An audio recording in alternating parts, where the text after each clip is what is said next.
भारतीय सूचना प्रौद्योगिक संस्थान भागलपुर के ट्रिपल आईटी एडमिन बिल्डिंग में एक प्रेस वार्ता का आयोजन किया गया। भागलपुर में पुलिस अब किसी भी आपराधिक मामलों में एफआईआर करने में या फिर एफआईआर के बाद अनुसंधान में लापरवाही नहीं कर सकती है। साथ ही अपराध के बाद घटनास्थल पर जाकर सिर्फ खानापूर्ति नहीं कर सकती है। इसको लेकर भागलपुर भारतीय सूचना प्रौद्योगिक संस्थान भागलपुर के ट्रिपल आईटी एडमिन बिल्डिंग में एक प्रेस वार्ता का आयोजन किया गया, जिसमें वरीय पुलिस अधीक्षक आनंद कुमार, प्रोफेसर अरविंद चौबे, निर्देशक triple IT Bhagalpur doctor Gaurav Kumar star in charge मौजूद थे। यह प्रेस वार्ता MOU सीलिंग और ceremony between triple IT Bhagalpur and Bhagalpur police के बीच technology crime analysis and reporting और विषय को लेकर आयोजित की गई। गौरतलब हो कि और इस सॉफ्टवेयर के माध्यम से SSP या SP संबंधित किसी भी थाने क्षेत्र में हुए अपराध के बाद FIR की जानकारी व अनुसंधान की जानकारी लोग मोबाइल पर भी आसानी से ले सकते हैं। खास तौर पर हम यह कह सकते हैं कि इस MOU के तहत अब पुलिस व ट्रिपल आईटी के एक साथ और मिलकर केस के स्थिति को बताने के लिए और यह ऐप तैयार कर रही है, और जिससे और कहीं पुलिसिया कार्रवाई में मदद मिलेगी। ऐप के जरिए आप डाटा के हिसाब से और अब सारे केस को अब इस साइट पर देख सकते हैं। वहीं वरीय पुलिस अधीक्षक ने बताया कि भागलपुर स्मार्ट सिटी के तहत और जो शहर स्मार्ट सिटी के तहत उनके पुलिस भी स्मार्ट होने चाहिए, और इसको लेकर और ट्रिपल आईटी ने यह और पहल और प्रारंभ की है। यह पुलिस या कार्रवाई में काफ़ी उपयोगी और साबित होगा। उन्होंने कहा कि अब केस की क्या स्थिति है और उसे देखने में पुलिस अधिकारियों को काफ़ी आसानी होगी और केस का निष्पादन भी जल्द से जल्द होगा, चाहे यह साइबर एनालिसिस यही क्यों ना हो। और वहीं और ट्रिपल आईटी के निर्देशक ने और कहा, हम लोग भागलपुर पुलिस के साथ मिलकर डाटा के हिसाब से अब सारे केस को एक साइट बनाकर डालेंगे, जिससे पुलिस किसी भी केस की गतिविधि को इस बनाने पोर्टल पर देख पाएंगे। उन्होंने बताया कि इस ऐप को धन्यवाद के प्रतीक चंद्रा और लखीसराय के प्रेम कुमार ने तैयार किया है। यह ऐप ट्रिपल आईटी के data science head of centre के संदीप लाल के नेतृत्व में दोनों छात्रों ने तैयार किया है। तत्कालीन अभी और टेपलेट और के रूप में और यहाँ प्रसारित किया है। जल्द इसका लाभ पुलिसिया कार्रवाई में प्रारंभ हो जाएगी।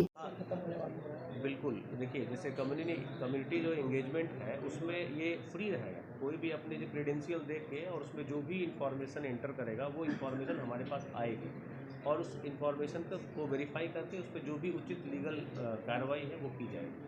तो जो शिकायत रहती है वो भी दूर करने में हम लोग को मदद मिलेगी। ये आनंद जी से SSP साहब से जो फीडबैक मिला, एक TCS सॉफ्टवेयर है जो इस तरह का सॉफ्टवेयर पहले बना है, लेकिन वो फ्रेंडली हैंडल नहीं है, वो काफ़ी तो कम्प्लेक्स टाइप का है। तो ये इस टाइप का पहला सॉफ्टवेयर होगा जो रिपोर्टिंग जो हो रही है ना, जो पुलिस का स्टेप टू स्टेप्स ऑब्जर्वेशन की प्रोग्रेस क्या है, कहाँ पर कितना केस पेंडिंग है। अभी फाइल में अपने FIR हो गया और वो अगर SSP साहब मांगते हैं कि उस थाने का FIR का, तो वो फाइल लेके जाएंगे वहाँ पर दिखाने के लिए कि क्या प्रोग्रेस है। लेकिन ये डिजिटली जो है जो हम लोग कर रहे हैं वो कहीं से भी इस यहाँ के जो लोग हैं, अभी हम भागलपुर का ही लेके चल रहे हैं। अदरवाइज अगर SS दिया जाए तो बिहार के किसी भी कोने में कोई भी अधिकारी, इनके हायर अधिकारी भी देख सकते हैं। लेकिन अभी भागलपुर के ही जो पुलिस अधिकारीगण का जो है उसके अनुसार उनकी एक्सेसिबिलिटी दी गई है कि कौन किस किस पोजीशन को दे सकता है। सबको अधिकार सबका नहीं दिया गया है। उनका अधिकार क्षेत्र को देखते हुए इसमें रिपोर्टिंग का और देखने का दिया हुआ है। और नेचुरली ऐसा होने से जो अगर थाने के लोग या कोई भी लोग अगर छिपाते हैं कि आपका केस क्या है नहीं है पता नहीं चलता है, तो कोई भी जान सकता है कि मेरे केस में क्या प्रोग्रेस हुआ है।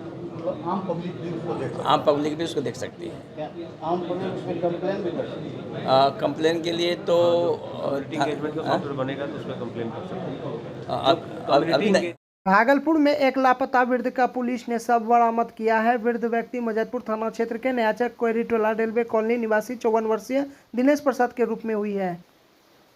Dinesh Lodipur bypass toll plaza के समीप चाय के रेहड़ी लगाते थे। वही मामले को लेकर मृतक के परिजनों का कहना है कि और रोज की तरह दिनेश घर से दुकान के लिए और निकलते थे और वहीं के वक्त खाना खाने के लिए और वापस घर आए थे और वहीं जबकि उस रात उन्होंने और अपने बड़े बेटे देवराज से फ़ोन पर बात की थी और दुकान पर आने को कहा था और बेटा जब बाईपास पहुंचा तो उनसे अपने पिता को और दुकान पर नहीं पाया और देवराज ने कहा कि रात के वक्त उसे लगा कि पिताजी अपने किसी मित्र के घर गए होंगे।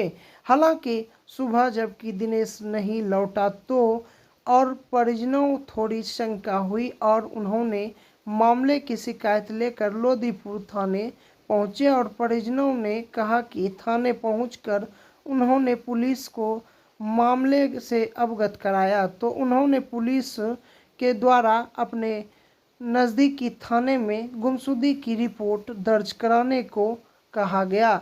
वहीं रवैया मुजफ्फरपुर पुलिस ने दिखाते हुए पीड़ित परिजनों को लोदीपुर में शिकायत दर्ज कराने को कहा। इसी उधर और बुन की स्थिति में परिजन विचलित हो गया और लापता व्यक्ति को ढूंढने में उनके 2 दिन बीत गए और वहां बरारी पुल घाट के 3 नंबर पाया के पास एक शव को बरामद पुलिस ने की है।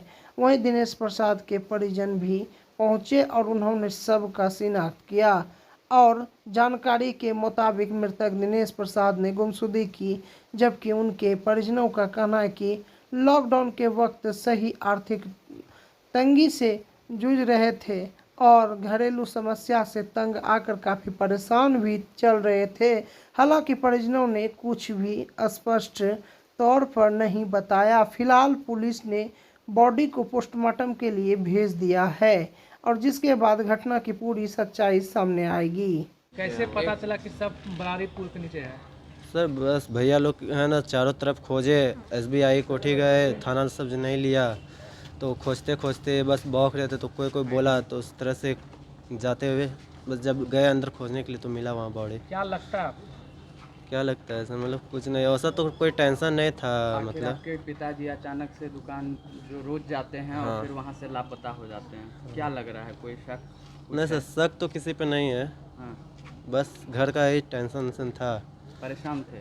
परेशान तो ऐसा लग नहीं रहे थे सर, घर से खाना खा के गए थे, हाँ, दुकान पे भी खाना वाना खाए ही थे, तो ऐसा तो कुछ था नहीं। फिर कैसे लगा कि परेशान? हाँ, जब घर नहीं आए पापा उसके बाद तब छोटा भाई गया दुकान पे तो देखा कोई नहीं था, तो हम लोग को लगा पापा कहीं पार्टी उटी के लिए गए होंगे, लेकिन जब नहीं आए तो उसके बाद फिर खोज भी चालू हुआ। कितने दिन से परेशान थे? मतलब परेशान तो सर ऐसे ही, मतलब नॉर्मली जो घर का टेंशन रहता है तो वही था बस, और कुछ नहीं। अच्छा, क्या नाम है आपका? मेरा नाम देवराज है। कौन हो आप? हम उनके बड़े बेटे हुए। हेडफोन बना एक युवक के लिए मौत, ट्रेन की चपेट में आने से गई जान। भागलपुर जिले के नाथनगर रेलवे स्टेशन के 1 नंबर प्लेटफॉर्म पर मुजफ्फरपुर भागलपुर इंटरसिटी की चपेट में आने से एक युवक की दर्दनाक मौत हो गई। जानकारी के मुताबिक 1 नंबर प्लेटफॉर्म को युवक पार कर रहा था और इसी दौरान मुजफ्फरपुर भागलपुर इंटरसिटी आ रही थी।